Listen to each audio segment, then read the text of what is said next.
Hey guys, Janice Vaughn, letting your light shine. Thank you all so much for joining me. I love you all so much. I do. You guys are my soul tribe, my vibe tribe. You guys are great. Thank you. Just got back from the gym, took a shower, and said, you know what? Something resonated with me tonight. So yeah, no makeup post, and that's cool because this is who I am, right?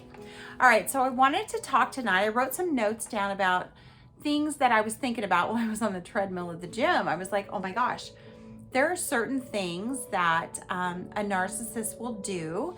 And 5 of these topics that I wrote down, I was like, oh my gosh, I dealt with this the entire relationship. And I noticed these early on, but I ignored those red flags, all right?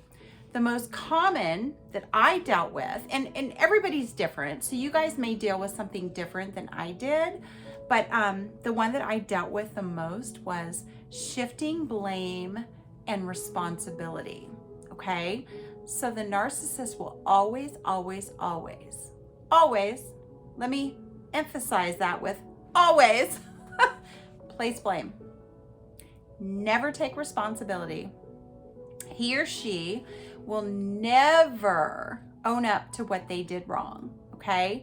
So what they're going to do is they're going to take a situation, they're going to say, I didn't do that. What are you talking about? Oh no, that wasn't me that said that or did that. That was you. You did that. So it's the blame shift game, okay? So if you are dealing with that, or you're sensing that, or you're experiencing that with somebody that you're involved with or work with, or, you know, in a family relationship with, please understand this is their game, okay? It's not you. They want to make you question the reality, but it's really not it's not your job to question your own reality. You know who you are. You know your own truth. You know what you feel. You know in your gut what's right and what's wrong. They don't. That is why they do the shift and blame game, because they want somebody else to be responsible for their bad behavior. It's their game. It's been their game all along, all right? Changing the subject. Yes. Oh my gosh.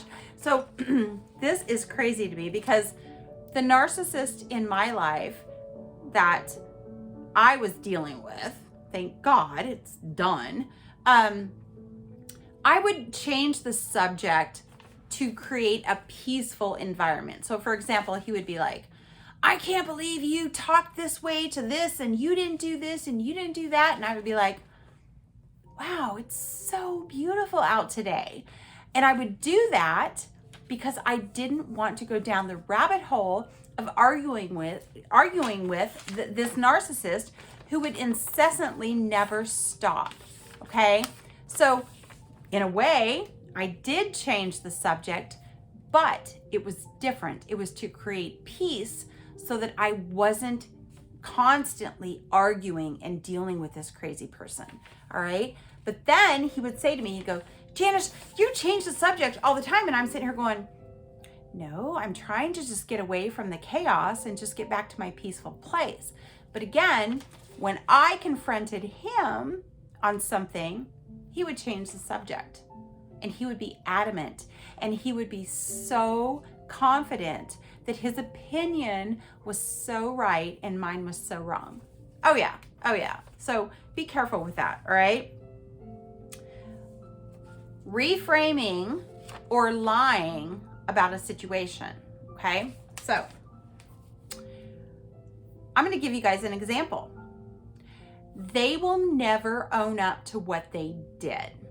All right, so there was a time where I was walking by his computer, and all of a sudden this message pops up, okay? His computer was open all the time, which that's fine. I mean, whatever. And it said, oh, thank you for your hot comment. And I was like, what? So of course I click on it, and I'm like, so he was commenting back and forth with this girl, okay, that was a nurse at his late grandmother's nursing home. She was married, and he made a comment to her about how hot she looked in her bikini. And I was like, all right, okay, fine, whatever. She looks great. I love it. It's awesome. Everybody should look great. And then I commented on that when he woke up, and I said, you had a message pop up, and I said, I didn't mean to click on it, but it was obvious that somebody wanted a response. Why the hell are you on my computer? Why are you checking my messages? And I said, wasn't checking them, just happened to see it pop up. So I thought, okay, just wanted to know. And at this point, you guys, I was already planning my escape.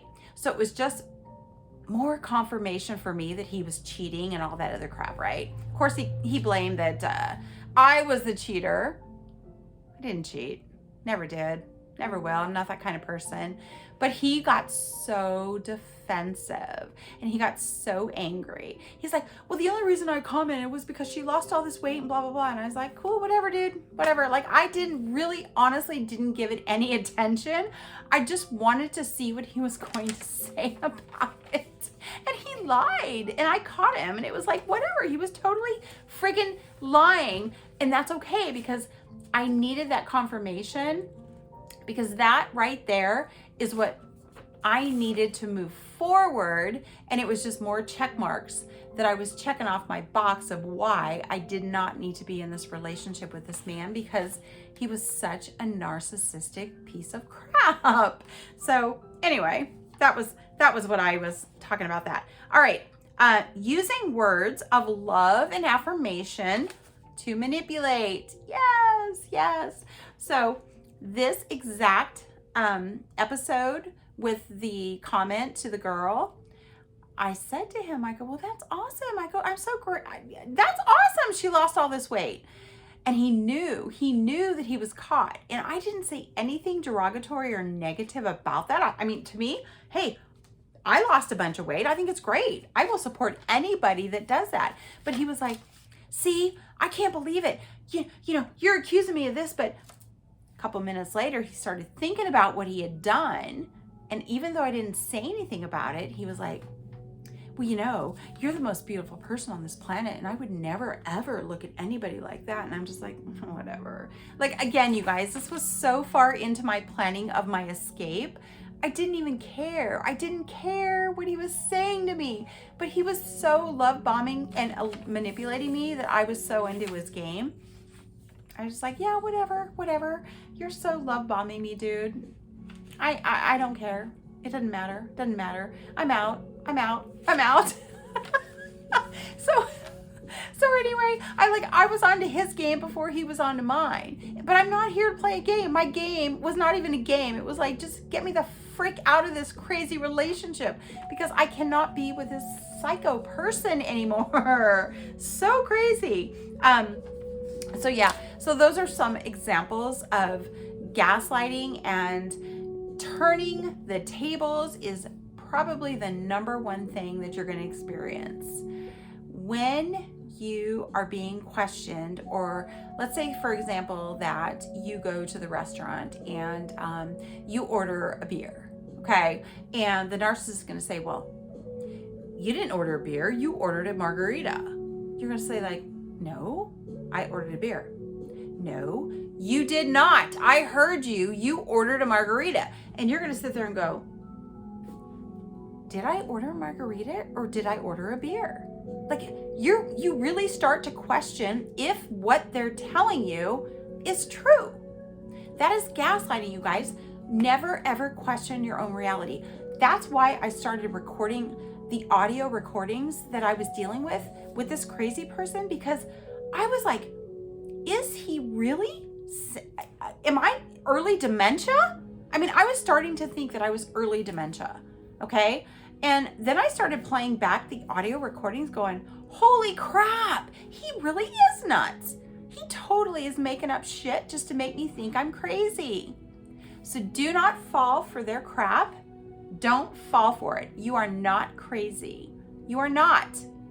Don't ever question what you believe, because your gut never lies. Okay?